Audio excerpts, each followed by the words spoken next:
రాముడు ఆర్య, రావణుడు ద్రవిడ. అయినా సరే రావణుణ్ణి కాదని రాముణ్ణి దేవుడులా కొలుస్తాం. కృష్ణుడు అంతే, ఆర్యుడే.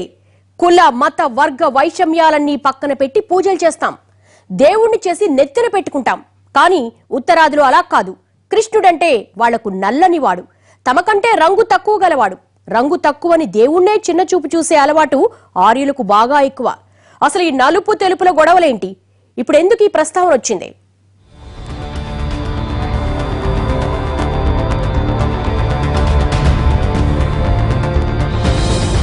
బీజేపీ నాయకుడు తరుణ్ విజయ్ వివాదాస్పద వ్యాఖ్యలు చేశారు. మనస్సులో మాట బయట పెట్టేశారు. కృష్ణుడెంతో నల్లనివాడు, అయినా సరే తాము కొలుస్తున్నామని, నల్లగా ఉండే ద్రవిడులను కలుపుకొని పోతున్నామని అన్నారు. దీంతో ఒక్కసారిగా దక్షిణాది ఉత్తరాది అనే భేదభావం భగ్గుమంది. ఏంటి, సౌత్ ఇండియన్లు మీకు నల్లవాళ్ల అంటే మీకు నలుపు తెలుపనే బలుపు ఉన్నట్టేగా అన్న ఆగ్రహావేశాలు ఒక్కసారిగా రాజుకున్నాయి.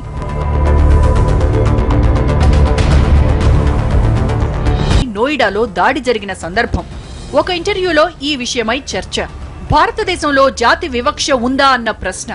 ఇందుకు సవివరంగా సమాధానం చెబుతున్నామన్న భ్రమలో తరుణ్ విజయ్ ఈ మాటలనేశాడు. విజయ్ మాటల్లో చెబితే శ్రీకృష్ణుడనేవాడు సైతం నల్లజాతీయుడే. అయినా సరే తామెంతో ఓరిమితో పోనీలే పాపమని కృష్ణుడికి పూజలు చేస్తున్నట్టు చెప్పుకొచ్చాడు. అంతేకాదు, ద్రవిడులందరూ నల్లగా ఉన్నా సరే వాళ్లతో అడ్జస్ట్ అవుతూ నెట్టుకొస్తున్నాం కాబట్టి తమకెంతో సామరస్యం ఉందని చెప్పుకోవడానికొచ్చిన తిప్పలివి. దీంతో వ్యవహారం సీరియస్ అయిపోయింది.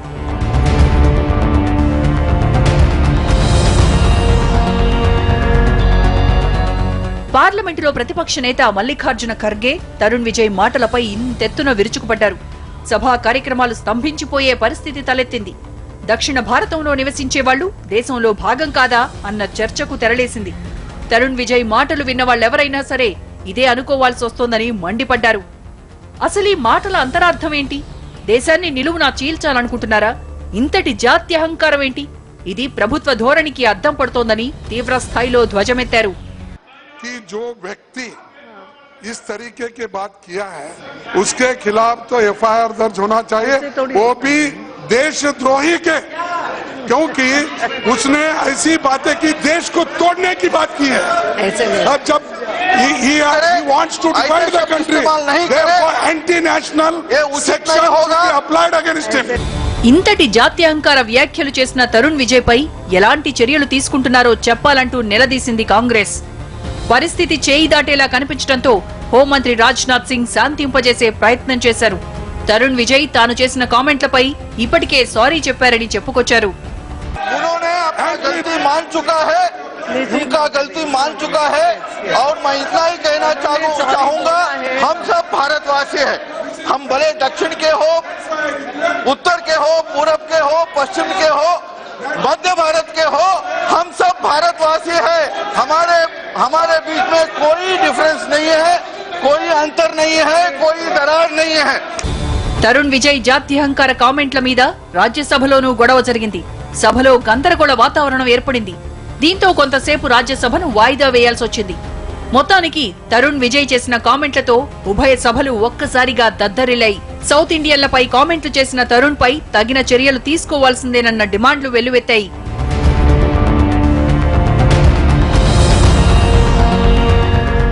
అంతేకాదు, పవన్ కళ్యాణ్ ట్విట్టర్ లో సీరియస్ అయ్యారు. బీజేపీ ఎంపీ తరుణ్ విజయ్ చేసిన కామెంట్లలో వివక్ష స్పష్టంగా కనిపిస్తోందని ట్వీటారు. ఉత్తరాది అహంకారం మీ మాటల్లో ఉందని విరుచుకుపడ్డారు. దేశమంతా ఎగిరే జెండాను తయారు చేసింది దక్షిణ భారతీయుడే అని గుర్తుపెట్టుకోమన్నారు. ఇదసలు క్షమాపణలతో పోయే తప్పు కాదని పవన్ తీవ్రంగా నిరసించారు. చాలా మంది అభిప్రాయాన్ని బట్టి చెబితే తరుణ్ విజయ్ కి రంగు విషయంపై తీవ్రమైన అభ్యంతరాలున్నాయి. దక్షిణాది వాళ్ళంటే సరే, ఏకంగా శ్రీకృష్ణుడి రంగు మీద కూడా కామెంట్లు చేసేంతగా జాత్యహంకారం అంత మంచిది కాదన్న మాట వినిపిస్తోంది. ఆ మాటకొస్తే రాముడిని నీలమేఘశ్యాముడంటారు. ఈ లెక్కన దేశమంతా ఎంతో గొప్పగా పూజించే రాముడిని కూడా తరుణ్ విజయ్ కామెంట్ చేసినట్టేగా అన్నది కొందరు తీస్తున్న లా పాయింట్. మామూలుగా రాముడు ఆర్యుడు, రాముడితో తలపడ్డ రావణుడు ద్రవిణుడు. ఈ లెక్కన తాము హీరోలమని, ద్రవిడులంతా విలన్లనే అభిప్రాయం ఉత్తరాది వాళ్లలో బలంగానే ఉంటుంది. ఇవేవీ పట్టకుండా ద్రవిడులు రాముణ్ణి కృష్ణుణ్ణి విశేషంగా పూజిస్తారు.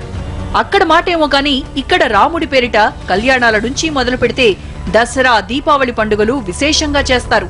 అంతేకాదు శ్రీకృష్ణాష్టమిని గొప్పగా చేస్తారు.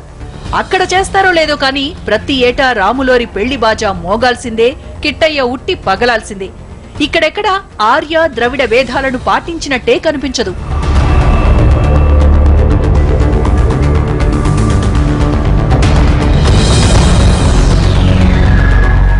అలాంటిది శ్రీకృష్ణుడిని కూడా రంగు ప్రకారం లెక్కలు వేస్తున్నారంటే పరిస్థితి ఏంటో అర్థం చేయలే. తెల్ల కావరం బాగానే ఉంది. ఇది ఎంతైనా ప్రమాదకరమనే నిరసనలు వ్యక్తమవుతున్నాయి. స్టోరీ బోర్డులో షార్ట్ బ్రేక్. Welcome back. నలుపు నారాయణుడు మెచ్చు, నలుపును మన దేశ సంస్కృతి సాంప్రదాయాలు వేరు చేసి చూడలేం. కానీ ఉత్తర భారతీయులు మాత్రం ఎందుకో నలుపంటే చిన్న చూపు. నలుపు రంగులో ఉన్నవాళ్లు తక్కువ జాతి వాళ్ల కిందే లెక్క. దీంతో ఎంత కంట్రోల్ చేసుకున్నా నలుపు తెలుపుల తేడా చూడకుండా వాళ్లకు పూట గడవదు. దీనంతటికి అసలు కారణం ఏమిటి? ఈ నలుపు తెలుపుల గొడవ ఎక్కడ ఎలా మొదలైనట్టు? దీనికి భాషకు లింక్ ఉంది. అదేంటి?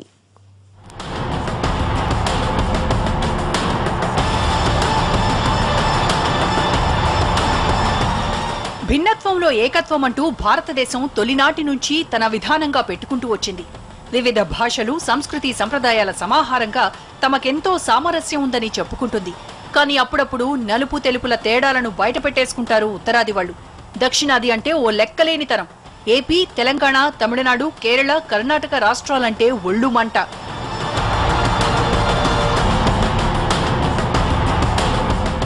ఒక దశలో దక్షిణాది వాళ్ళందరినీ కలిపి మద్రాసీలుగా పిలిచి ఎడం పెట్టేవాళ్లు. అసలు మద్రాసీలంటే వీళ్లకు తక్కువ రకం మనుషులన్న అభిప్రాయం. ఏలియన్స్ అని డైరెక్ట్ గా పిలవలేక మద్రాసీలని పిలుస్తారు. ఒక్క మాటలో చెప్పాలంటే వీళ్లు అంటరాని వాళ్లతో సమానం. హిందీ మాట్లాడటం రాని వాళ్లను చూస్తే వీళ్లకు ఎగతాళి. దేశమంతటికీ తామే పెద్ద తెలివిగలవాళ్లమని, పాలన మొత్తం తమ చేతి ద్వారా నడుస్తుంది కాబట్టి శాసకులమని ప్రవర్తిస్తుంటారు.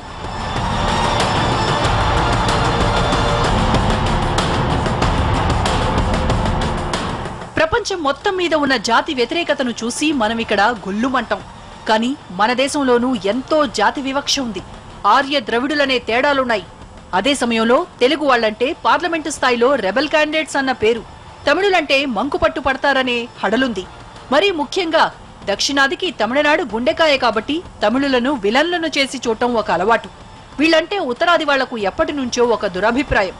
అదే సమయంలో హిందీ మాట్లాడే వాళ్ళంటే దక్షిణాదిన ముఖ్యంగా తమిళులకు ఏవగింపు. నార్త్ సౌత్ మధ్య తేడాలకు కారణాలు లేకపోలేదు. నలుపు తెలుపుల మధ్య ఉద్యోగ అవకాశాలు దాగి ఉన్నాయి. అందుకే హిందీని దూరం పెడతారిక్కడి వాళ్లు. హిందీ, హిందూ, హిందుస్థాన్ అంటూ ప్రచారం చేస్తుంటారు అక్కడి వాళ్లు.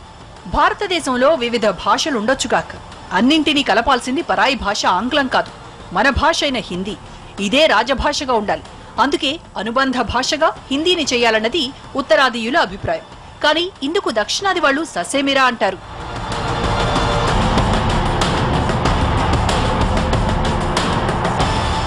స్వాతంత్రానికి ముందు ఎక్కువ మంది తమిళ, మలయాళ, బెంగాలీలు ఉన్నత ఉద్యోగాల్లో ఉండేవాళ్లు. వీళ్లంతా ఇంగ్లీష్ మాట్లాడడంలో దిట్టలు. వీళ్లను దెబ్బకొట్టి ఆ ఉద్యోగ అవకాశాలను తాము కొల్లగొట్టాలంటే కీలెరికి వాత పెట్టాలన్నది ఒక ఆలోచన. అందుకే హిందీని మెయిన్ లాంగ్వేజ్ గా పెడితే వీళ్ల దూకుడు తగ్గుతుందన్న భావన. నెహ్రూ కాలం నుంచి ఈ ధోరణి ఉండేది. దేశ సమగ్ర అభివృద్ధిని దృష్టిలో ఉంచుకుని నెహ్రూ హిందీని అంతగా ఎంకరేజ్ చేయలేదు. దీంతో నెహ్రూకి ఆంగ్ల మానసపుత్రుడన్న ముద్ర వేశారు. తర్వాత వచ్చిన లాల్ బహదూర్ శాస్త్రి దేశవ్యాప్తంగా హిందీని రుద్దబోయారు. ఇక్కడ మొదలైంది తమిళనాడులో యాంటీ హిందీ ఉద్యమం. ఇది అక్కడితో ఆగలేదు. తర్వాత కాలంలో కాంగ్రెస్ ప్రభుత్వాన్ని తీవ్రంగా దెబ్బతీసింది. ఉత్తర దక్షిణ భారతీయుల మధ్య ఇంతటి విభేదాలున్నాయి. వీళ్లేమో ఆంగ్లంలో పట్టున్నవాళ్లు, వాళ్లేమో ఇంగ్లీష్ వద్దు, హిందీ ముద్దు అనే ఆలోచన గలవాళ్లు. ఈ ఘర్షణ కొద్దీ ఒకరి మీద ఒకరు నిందారోపణలు చేసుకోవడం మొదలైంది. అందులో భాగంగా మద్రాసీలని తక్కువ చేసి మాట్లాడడం ప్రారంభించారు. నెహ్రూనే ఆంగ్ల మానసపుత్రుడని లేనిపోని ఆరోపణలు చేసిన వాళ్లకు ద్రవిడులంటే ఇంకెంత దురభిమానం ఉంటుంది? అదే జరుగుతోంది.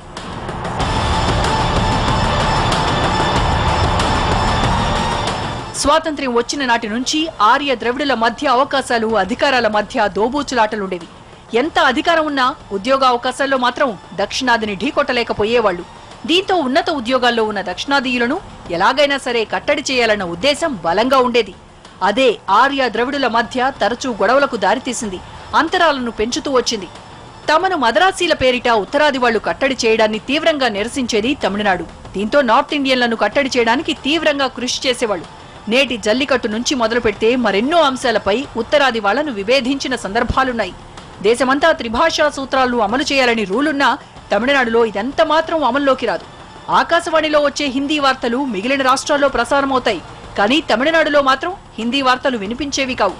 దేశంలో రిజర్వేషన్లు 50% మించరాదన్నది సుప్రీం ఆదేశం, కానీ తమిళనాట ఈ శాతం 70.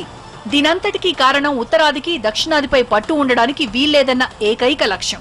దీంతో దక్షిణాదికి తామే అతిపెద్ద ప్రతినిధులమని భావించి ఆ బాధ్యతను తమ భుజాన వేసుకుంటూ వచ్చారు తమిళులు. ఇందుకు ప్రభుత్వాలతో పనిలేదు, లీడర్లతో సంబంధం లేదు. ఇటీవల జరిగిన జల్లికట్టులో తమ కోసం పోరాడే బడా నాయకులు లేకున్నా సరే మొండి పట్టుపట్టి జల్లికట్టు నిషేధంపై తీవ్ర పోరాటం చేశారు, ఆ కరుణ దక్కించుకున్నారు.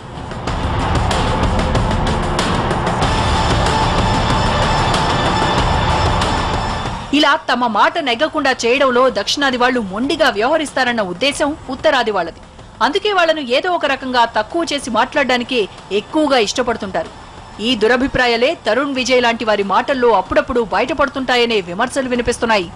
అన్ని ప్రాంతాల్లో కొందరు ప్రత్యేకించి నలుపుంటారు, కొందరు తెలుపుంటారు. ఇది కేవలం పాశ్చాత్య దేశాల్లోనే కాదు, మన దేశంలోనూ ఉంటుంది. ద్రవిడులు నల్లగాను, ఆర్యులు తెల్లగాను ఉంటారు. వీళ్ళలో కొందరు నల్లవాళ్లు, వాళ్లలో కొందరు తెల్లవాళ్లున్నా మొత్తంగా ఇండియన్స్ అంటే గోధుమ వర్ణంలో ఉంటారు అన్నది బయట దేశాల్లోని అభిప్రాయం. ఇంతకీ శరీరానికి నలుపు తెలుపుల తేడాలు ఎలా వస్తాయి? ప్రాంతానికి దీనికి సంబంధం ఏంటి? ఇంతకీ ఆర్యులు ఎవరు, ద్రవిడులు ఎవరు?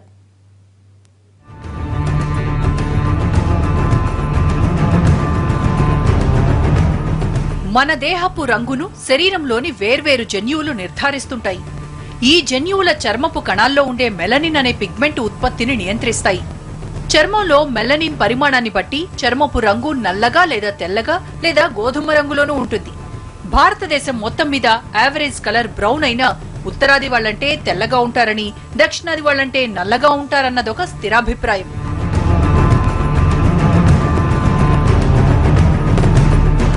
మొత్తంగా ఎండలు ఎక్కువగా ఉన్న చోట నివసించే వాళ్లకు నలుపు వర్ణం వద్దన్నా వస్తుంది. అధిక చలి, వర్షపాత ప్రాంతాల్లో జీవించే వాళ్లకు తెలుపు రంగు అధికంగా ఉంటుంది. తరతరాల నుంచి పలానా ప్రాంతంలో ఉండటం వల్ల వంశపారంపర్య జన్యువుల రూపంలో చర్మపు రంగు వారసత్వంగా వస్తుంది. ఆర్యులు తెల్లగా ఉండటానికి, ద్రవిడులు నల్లగా ఉండటానికి ఓ కథనం ప్రచారంలో ఉంది. అసలు మనకింతకు ముందు హిమాలయాలనేవే లేవని, భూమి మార్పు చెందిన సమయంలో ఆఫ్రికా నుంచి ఒక ఖండం ఆసియా వైపునకు దూసుకొచ్చిందని, ఇదిక్కడి భూభాగాన్ని బలంగా మోదటం వల్ల హిమాలయాలు ఏర్పడ్డాయని, అక్కడి నుంచి మంచు కొండలు ఏర్పడ్డం, నదీ జలాలు ప్రవహించడం, నీటిని ఆశించి ఎక్కడ్నుంచో ఆర్యులు ఈ భూభాగం వెతుకుంటూ వచ్చారన్నది ఒక థియరీ. అంతేకాదు ఆఫ్రికా ఖండంతో పాటు వచ్చిన వాళ్లే ద్రవిడులన్నది అంచనా. శరీరపు రంగు జాతికి, వంశానికి సంబంధించింది కానే కాదు. అయినా అదొక జాతి నిర్ణేతగా మారిపోయింది. నల్లగా ఉండే వాళ్ల బుద్ధి మందమన్న అభిప్రాయం పాతుకుపోయింది. నల్ల జాతీయులంటే శారీరక శ్రమకు, తెల్ల జాతీయులంటే మేధస్సుకు ప్రతీకలుగా గీతలు గీసుకున్నారు. ఇది ఇక్కడితో ఆగలేదు. నల్లగా ఉండే ఆఫ్రికన్లను బానిసలుగా మార్చి కాయ కష్టం చేయించారు. దేశాభివృద్ధికి వీళ్ల చర్మపు రంగు సాకుగా చూపి రక్త మాంసాలను పిండుకున్నారు. మొత్తానికి నల్లని వాళ్లంటే తెల్ల జాతీయుల ఉద్దేశంలో తక్కువ రకం మనుషులు. ఇదే ఆలోచన ప్రపంచమంతా బాకింది. మన దేశంలోనూ ఇదే విధానం అమలైంది. ఎన్నో పోరాటాలు, మరెన్నో చైతన్యవంతమైన కార్యక్రమాలను చేయగా ఇప్పుడిప్పుడే ఈ అభిప్రాయం వైదొలుగుతోంది. ఇంతలో తరుణ్ విజయ్ లాంటి వాళ్ల నోటి వెంట నలుపు తెలుపు అంటూ బలుపు మాటలు బయలుదేరాయి.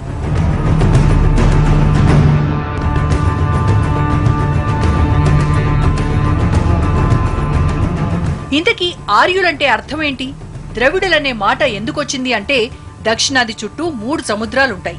ఇవి ద్రవరూపంలో ఉంటాయి.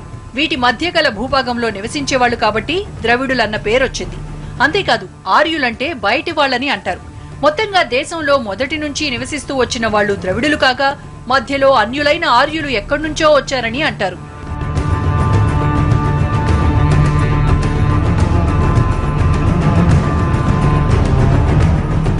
ఫైనల్ గా ఆర్యులంటే తెల్లగా ఉంటారని, ద్రవిడులంటే నల్లగా ఉంటారని తేల్చేశారు. అయితే రామకృష్ణులు నలుపు, కాళీ రూపంలో దర్శనమిచ్చే పార్వతి నలుపు, ద్రౌపది పేరు కృష్ణ నలుపే, నారాయణుడు నలుపు. మరి నల్లగా ఉండే వాళ్ళందరూ నలుపని డిక్లేర్ చేస్తే దేవుళ్లలో ఎవరు ఆర్యులు, ఎవరు ద్రవిడులు, వీళ్లను పూజించే వాళ్లు ఏమవుతారు? ఇది చాలదన్నట్టు నల్లగా ఉండే వాళ్లను తెలివి తక్కువ వాళ్లను చేసి చూపడం అనే దుర్మార్గమైన ఆలోచన విధానం. మరి శ్రీకృష్ణుడు నల్లగా ఉంటాడు. కృష్ణుడు ఎంతటి తెలివైనవాడు. భగవద్గీతాచార్యుడిగా నేటి ప్రపంచానికి కూడా జగద్గురువుగా అవతరించాడు. ఇక శ్రీరామ బాణానికి తిరుగేలేదు, కాళీమాత శక్తికి ఎదురులేదు. మరి ఇదంతా ఏంటి? నలుపు శక్తివంతమైందని తెలియడం లేదా అన్నది కొందరు విశ్లేషకుల ప్రశ్న. కాబట్టి నలుపు తెలుపులు ప్రాంతాలు నైసర్గిక స్వరూపాలను బట్టి ఏర్పడేవి. వీటికి తెలివితేటలకు జాతులకు సంబంధం లేదు. వీటిలో ఎక్కువ తక్కువలు చేసి మాట్లాడుకోవడం బుద్ధి తక్కువతనం.